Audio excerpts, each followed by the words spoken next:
다윗의 찬양 1절은 이렇게 시작합니다. 다윗의 마지막 말이라고 시작하고 있습니다. 마지막 말이 무엇이겠습니까? 유언이 아니겠습니까? 그러나 이것은 단순히 다윗의 유언이 아니라 자기 인생에 대한 평가라고 할 수 있습니다. 높이 세워진 자, 야곱의 하나님으로부터 기름 부음 받은 자, 이스라엘의 노래 잘하는 자라고 되어 있습니다. 이것은 어쩌면 다윗의 묘비명이라고도 할 수 있습니다. 이것은 다윗의 인생을 향한 하나님의 부르심이고 다윗의 업적이라고도 할 수 있습니다. 하나님께서 그를 높이셔서 이스라엘의 왕으로 세우셨습니다. 우리 모두에게는 부르심이 있고 우리 각자가 이루어야 할 일이 있습니다. 그처럼 다윗은 이러한 주어진 일에 아주 충실하고 순종했습니다. 그런데 다윗이 설명하는 글 중에서 이스라엘의 노래 잘하는 자라는 표현이 좀 특이합니다. 왕의 직분이 다윗이 해야 할 일이면 노래하는 것은 다윗이 즐겨하던 일이라 할 수 있습니다. 오늘날로 말하면 취미라고 할 수가 있습니다. 다윗은 수금에 능했습니다. 사울이 악령에 들었을 때 다윗이 수금을 타면 악령이 떠날 정도로 아주 뛰어난 실력을 가지고 있었습니다. 시편 150편의 많은 부분은 다윗의 시라는 이름으로 헌정되어 있습니다. 자기가 잘하는 일이 자기 직업이 되면 가장 최상적일 것입니다. 그러나 우리 대부분의 인생은 직업과 취미가 동일하지는 않습니다. 그러나 취미나 잘하는 일을 10년 동안 계속 그렇게 꾸준히 하면 누군가는 전문가가 된다라고 했습니다. 그러면 그것은 인생의 즐거움이 됩니다. 그 취미가 어쩌면 나중에 제2의 인생을 펼쳐나갈 계기가 될 것입니다. 우리에게 주어진 달란트가 있고 우리에게 또 하고 싶은 마음을 준 취미들이 있습니다. 이 모든 것들은 우리가 가꾸어서 또 우리 삶을 윤택하게 하고 하나님의 일을 감당하기에 충분한 일들이라고 생각합니다. 누구에게든 자기만의 방, 자기만의 시간이 필요하고 이것이 우리 영혼을 풍요롭게 한다 할 수 있습니다. 저와 여러분에게도 쓰임받는 이러한 즐거움, 주어진 달란트, 취미들이 있길 바랍니다. 다윗은 2절에서 여호와의 영이 나를 통하여 말씀하심이여라고 하면서 자신을 여호와의 영에 사로잡힌 자라고 말하고 있습니다. 다윗은 그 말씀이 자기 혀에 있다라고도 말합니다. 고대 그리스의 스사시에는 예술과 창작의 영감을 주는 뮤저라는 신을 부르면서 시작이 됩니다. 자신들의 찬양이나 시가 단지 인간의 말이 아니라 신의 감동으로 온다고 믿었기 때문입니다. 세상의 예술이 이러할진데 하나님의 말씀은 더욱 더하지 않겠습니까? 하나님의 영의 감동으로 시편이 만들어졌고 다윗의 행동이나 말들이 나왔다 할 수 있습니다. 그만큼 권위 있고 생명력이 있었다는 뜻입니다. 그와 같이 우리 인생도 하나님의 영에 의해 이끌리는 삶이 되길 바랍니다. 하나님의 영이 임하면 열정이 생겨남이 틀림이 없습니다. 열정은 하나님을 발견하거나 하나님을 내 안에 모셨을 때 이르는 나는 반응입니다. 우리가 처음 주님을 영접하였을 때 우리 속에 일어나던 그 첫사랑의 감동과 같습니다.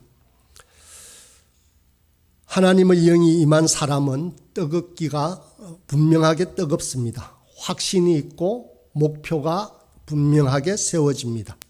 그리고 끊임없이 그 목표를 향해 나아가게 되어 있습니다. 여호와의 영으로 충만한 자는 돋는 해의 아침빛처럼 힘있고 뜨거울 것입니다. 4절 말씀에서는 그렇게 설명하고 또 비온 뒤에 움돋는 새 풀같이 늘 젊고 새로울 것이다 라고 말합니다. 그러나 반면에 인간의 욕심과 무지와 완고함으로 가득 차 있다면 가시나무와 같을 것입니다. 설모도 없고 다른 사람을 속이만 할 것입니다. 그래서 결국 꺾여서 불태워질 것입니다. 이제 다윗과 함께했던 용사 37명의 이름들입니다. 처음 세 용사의 이름이 거론되고 이어서 30용사의 이름이 나옵니다.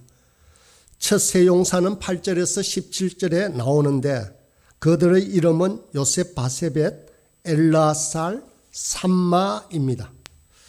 사무엘서에서 처음 듣는 이름인데 이들의 용맹함은 아주 대단합니다. 혼자서 적군 800명을 물리치고 군대를 맞서 싸웁니다. 꼭 삼국지에 보면 유비를 보필하던 관우, 장비, 조자룡 등과 같습니다.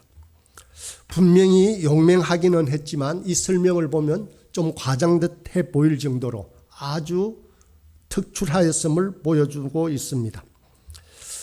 그리고 이들이 더 대단했던 것은 다윗에 대한 충성심입니다.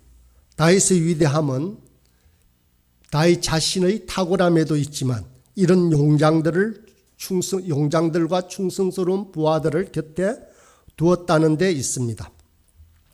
그들의 충성심을 잘 보여주는 일화를 본문 13절 이하에서 설명하고 있습니다.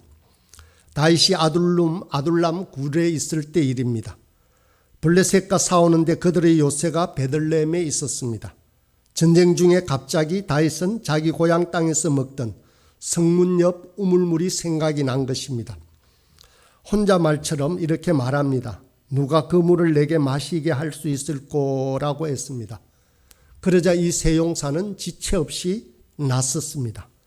적진을 헤치고 가서 우물물을 떠왔습니다. 베들레헴까지의 거리는 약 20km쯤 떨어져 있는데 왕복 약 100리 길이었습니다. 목숨 걸고 가져온 것입니다. 이 물을 받는 순간 다윗의 정신이 번쩍 들었습니다. 소중한 생명을 헛된 일로 인해서 잃을 뻔했구나라고 했습니다. 그래서 다윗은 이 물을 마시지 않고 목숨을 걸고 갔던 사람들의 피라고 하며 여호와께 바치고 있습니다. 세 용사의 충성심은 참으로 대단합니다. 물론 우리는 맹목적인 충성이라고 하면 비판할 수도 있습니다. 충성이라고 하는 것을 우리 이단에서도 찾아볼 수 있습니다. 이단 신천지 조직을 따라갈 수는 없을 것 같습니다. 문제는 그 조직이 추구하는 방향입니다.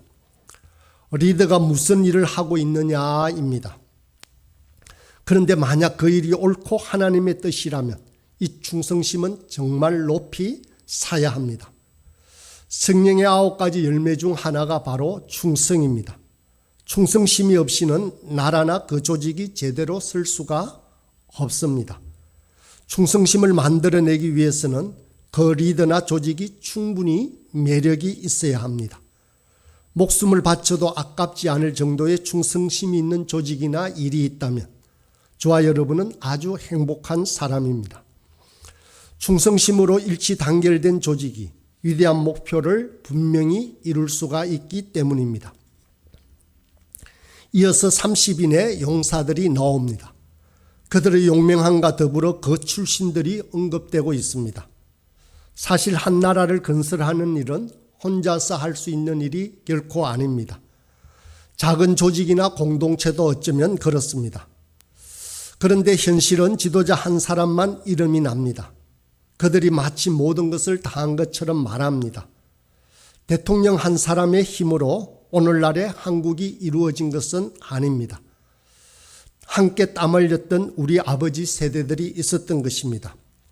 이순신 장군 혼자 싸운 것이 아니라 그들과 함께 했던 장군들과 군사들이 있었던 것입니다.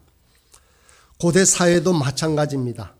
다윗 혼자 이루었던 것은 아닙니다. 성경은 이들의 공로를 잊지 않고 37명의 명단을 거론하고 있는 것입니다. 물론 이보다 훨씬 많은 용사들이 있었습니다.